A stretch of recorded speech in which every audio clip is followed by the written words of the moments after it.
The oldest human inhabitants probably came to Britain about 250,000 years ago over the land bridge that connected today's British Isles and the continent of Europe at that time.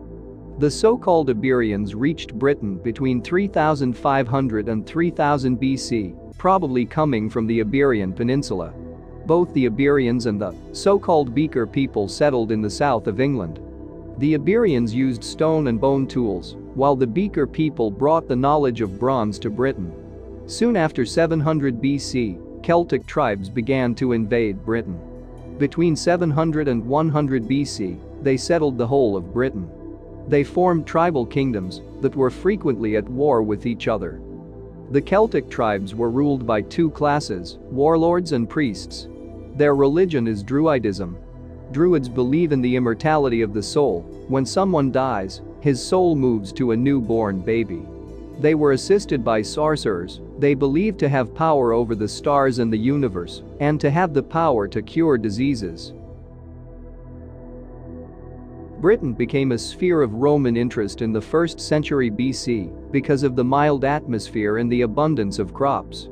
Julius Caesar attempted to conquer Britain twice, in 55 and 54 BC, but he failed.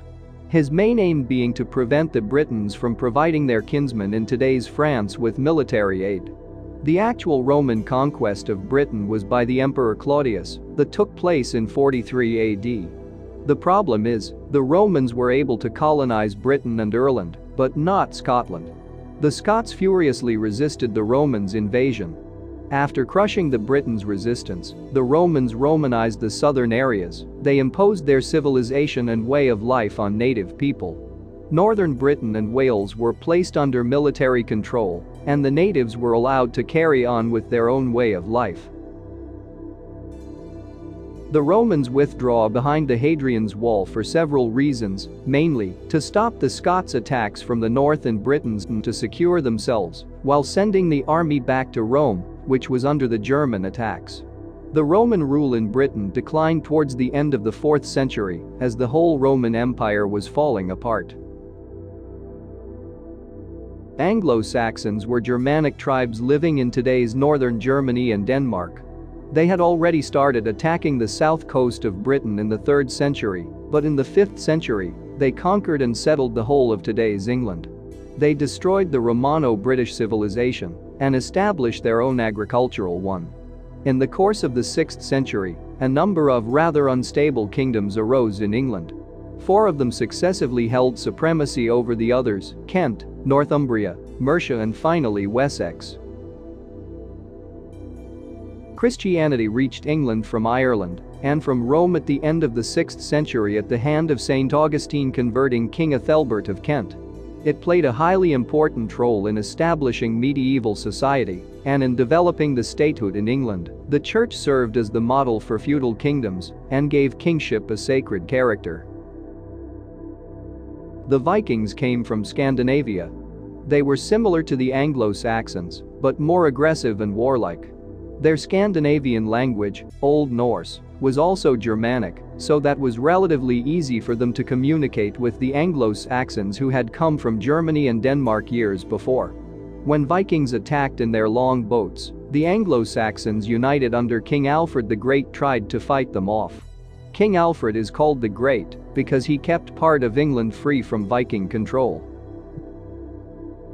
Aethelstan was the first king to fully unify England. He is known for his battle Branamber. In what is said to be one of the bloodiest battles ever fought on British soil, Aethelstan defeated a combined army of Scots, Celts, Danes and Vikings, claiming the title of King of all Britain. The battle saw for the first time individual Anglo-Saxon kingdoms being brought together to create a single and unified England. A new Danish invasion shattered England in 978. In 1016, the Witan elected Canute, the King of Denmark and Norway, to be the first king of a fully united England. Canute's Scandinavian empire broke up under his incompetent successors, and the Witan decided again that the kingdom should move to the Anglo-Saxons and elected Edward the Confessor.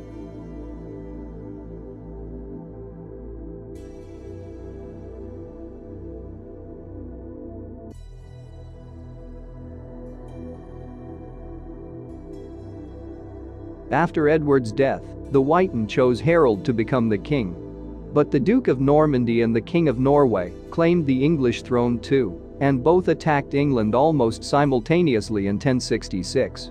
Harold defeated the Norsemen, but he was himself defeated and killed in the Battle of Hastings in October 1066 by William of Normandy, who succeeded him on the English throne. Within 5 years, the Normans had conquered all of England. They imposed unity on England and helped to link England with the culture of the rest of Europe. William gave a lot of land to the Norman nobility, known as barons. These barons then owed military service to the king. The nobility gave land to others to work on as farmers.